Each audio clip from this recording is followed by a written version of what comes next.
Good morning, I'm Captain Arthur, and during this period of instruction we're going to be discussing some of the principles that are involved in survival, evasion, resistance, and escape. And I know we all hope that we will never be found in these types of situations, but more so what we're going to do is look at the code of conduct. The code of conduct is something that is by order of the President, that was published in 1955 after the Korean conflict came to an end. And you might ask yourself, why, after almost 200 years of having a military service, do all of a sudden we need something in writing that shows what an American serviceman's responsibilities are? Well, a couple of things came up during the Korean conflict that showed that the American soldier, for the most part, was unfamiliar with his responsibilities in a wartime situation. Three of the things that came about were we had approximately 1,600,000 men committed to the Korean conflict, and that's a lot of people. 7,200 of those became prisoners of war, 1 out of every 220. It came out that after the Korean conflict was over and these men returned to the United States, that 565 investigations were started into the actions of some of these men, that they had committed something wrong against their comrades or against the United States. Only 14 of these 565 actually went to court-martial, and of those 11 were convicted. So it's a small percentage, isn't it? 11 out of 565. But you add on to that 21 people who decided to stay with the North Koreans and not be repatriated because they had been thoroughly brainwashed, and this is a communist term. This brainwashing, the psychological indoctrination that had taken place was so successful that we had 21 people decide not to be repatriated. So we had 32 people who, according to the standards of what is expected of an American serviceman, did not measure up. You couple with that also the fact that in the Korean conflict we had the first time when there were no successful POW escape attempts. There were a few before people were incarcerated, but the Hogan's Heroes concept, and I'm sure you've all seen that, of a prisoner of war camp is at an end. It's not the World War II type situation anymore.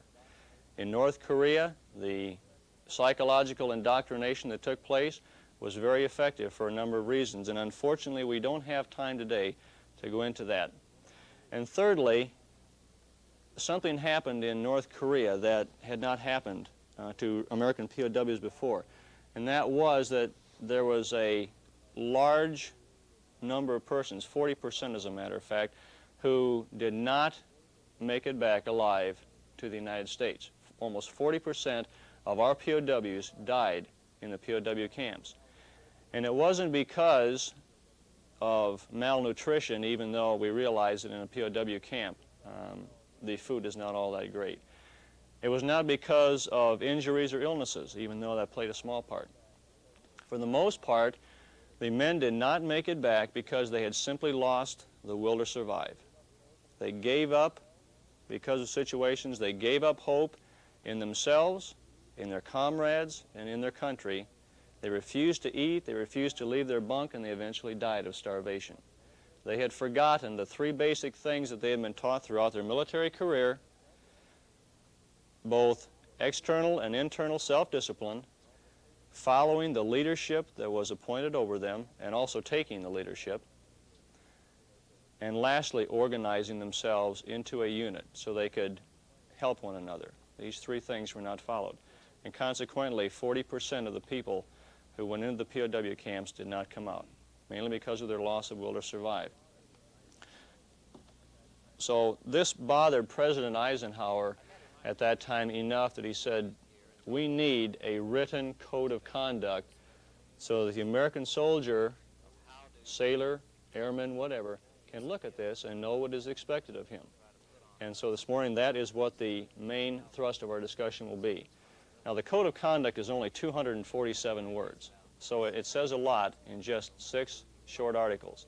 Now, on your handouts that you have, the 6 articles are written out there and space for notes. We're going to discuss just briefly the articles and some of the evasion techniques that you can use. Now, please don't think that in the few minutes we've got that we're going to make an expert out of you in evasion techniques and things like that, because there are schools that involve many weeks of training that do this type of thing. Our interest is more in the code of conduct itself. And you'll notice on there one of the objectives, number 4, has to do with exceptions to the code of conduct that we in the Army Medical Department have that makes our responsibilities just a little bit different in a given situation.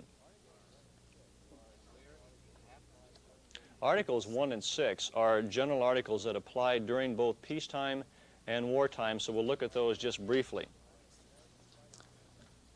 Article number 1 states that I am an American fighting man. I serve in the forces which guard my country and our way of life. I am prepared to give my life in their defense. How does this strike you as a physician or a dentist? I don't know if we have any veterinary officers in here or not. How does this strike you, this article? I am an American fighting man. Do you consider yourself an American fighting man? Yes. Okay, yes, sir. Why is that? Because I am helping the soldiers to recuperate the movement. Okay, very good. This is a team effort, is it not? Yes, sir. We're part of a team, and if we try to remove ourselves from the responsibility that the total armed forces has of being a fighting team, you know, this is not good, is it? So we are part of this team.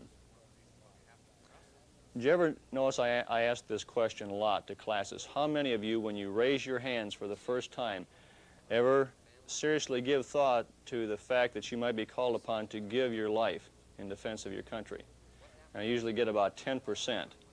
You know, usually this is the type of thing, you know, it is a job to do, and we come in and we do our job for X number of years, however long we have.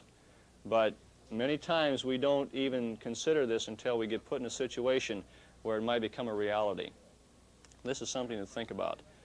And then Article 6 is more or less a reiteration of the first article. I will never forget that I am an American fighting man, responsible for my actions and dedicated to the principles which made my country free. Both the first and the last articles. And then I will trust in my God and in the United States of America. There are many things, as you read books by both North Vietnamese POWs and Korean POWs, that bring up the fact that there are some things that really keep a person going in a POW situation. And if any of you have read Commander Booker's book, and also what I'm reading now by a lieutenant colonel who was a Vietnamese POW for 7.5 years, the strong religious faith that they have had during their lifetime is something that really kept them going during that period. Have any questions or comments on Articles 1 and 6 before we move on?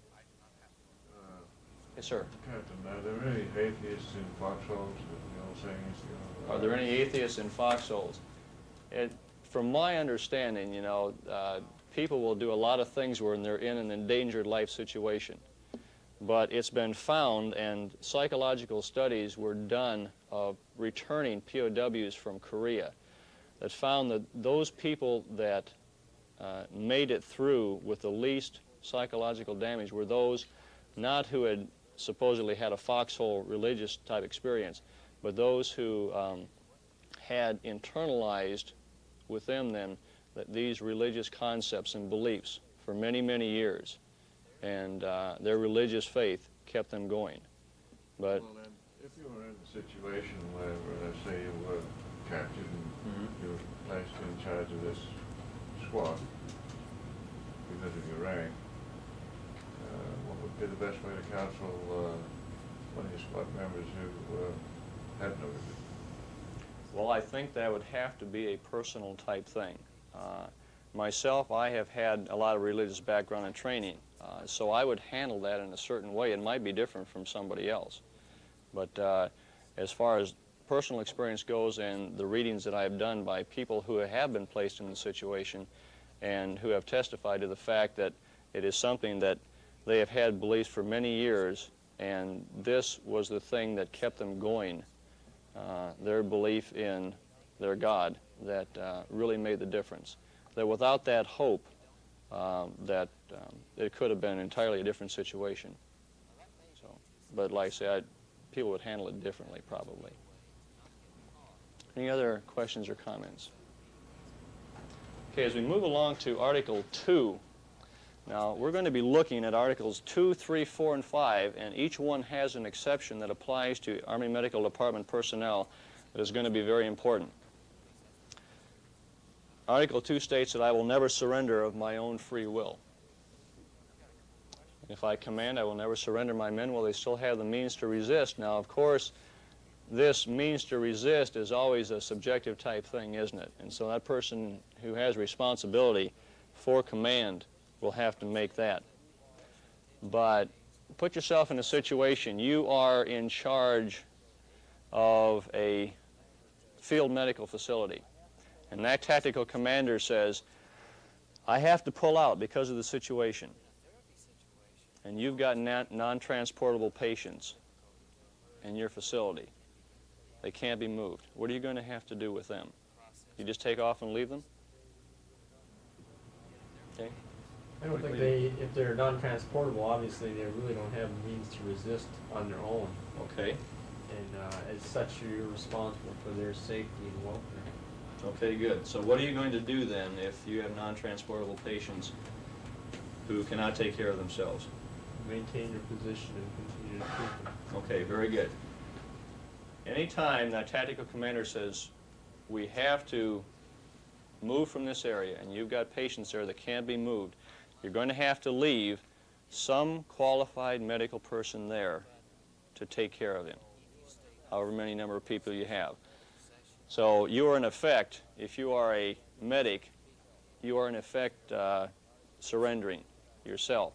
And in a different article here, we'll get into the fact of why you can do this and not really be considered a POW.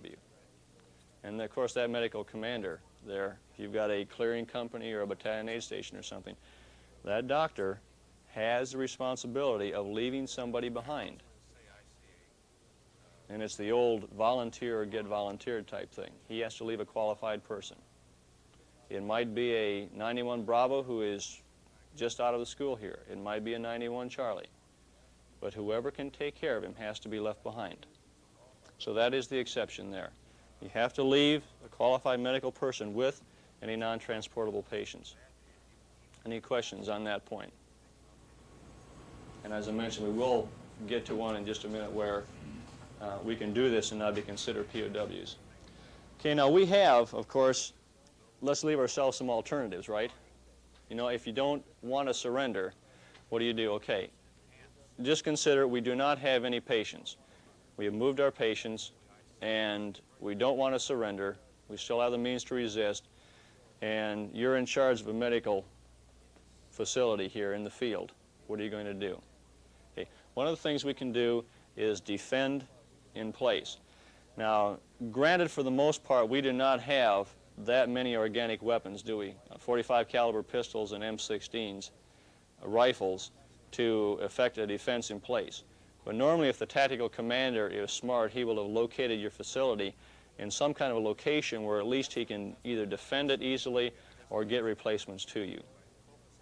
If he is not, and you cannot stay there and effectively defend your treatment facility, the next thing you would have to do is to effect a breakout. Now here we get into offensive operations, don't we? These are things that get totally away from the AMEDD concept of things and get into offensive operations. And that is mustering your forces to move from that location to some place that is not in enemy contact. And once you do this, you will lose certain protections under the Geneva Conventions of 1949 that we'll discuss in just a minute. Number 3 is something that we in the AMEDD don't think too much about, and that is deeper penetration to conduct guerrilla activities. Now, it's always a temptation to think, you know, that we could do something like this, but unless somebody is especially trained in ranger tactics, something like this is just best left well enough alone. So we'll pass over that without too much comment. This is not something that we're trained for. Fourthly, to separate and infiltrate. Now we do this for a couple of reasons. A larger force is obviously easier to be detected, right? So break down into smaller groups of 3 to 5 individuals that really minimizes your chances of being detected, but at the same time gives you a large enough group to be able to defend yourself if you absolutely have to. And we do have an evasion type course here that we use with other classes, and possibly some of you have been through something like this, I'm not sure. They are a very good teaching tool. And lastly, I think obviously, is any combination of the above actions can be used if you have to, not necessarily in those particular orders. Any combination of those. Do I have any questions on those 5 points here? Okay, if we find ourselves in an evasion situation, I said at the beginning, obviously we don't have the time or anything here to make experts out of y'all in things involving survival, evasion, and escape. It's not possible. But there are some very obvious points that we will look at, principles of evasion, obvious points that we'll look at that will show us, if we're in a situation like this, how to survive. Number 1 is travel at night. Or you can expand that to say travel during times of limited visibility. Obviously, unless the enemy has equipment that aids their night vision, like we do with the starlight scopes and various aids, your chances of being detected by traveling at night will be much greater. Secondly, a selection of concealment. Now, the infantry soldier, the combat arms are trained in this. They go through extensive training in camouflage techniques, in concealment, things like this. And what it boils down to for right now is that we don't obviously travel across open fields during broad daylight type thing. Usually wherever you are, there will be enough concealment that if used wisely, your detection chances will be lessened a great deal. So selection of concealment. Avoid urban areas. Avoid urban areas.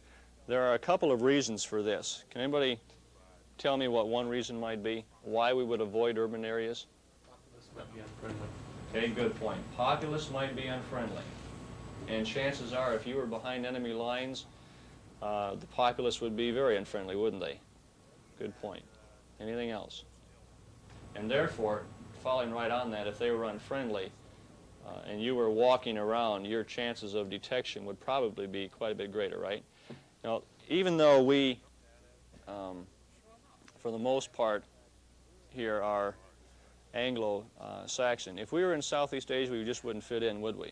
You know, you might look like a populace.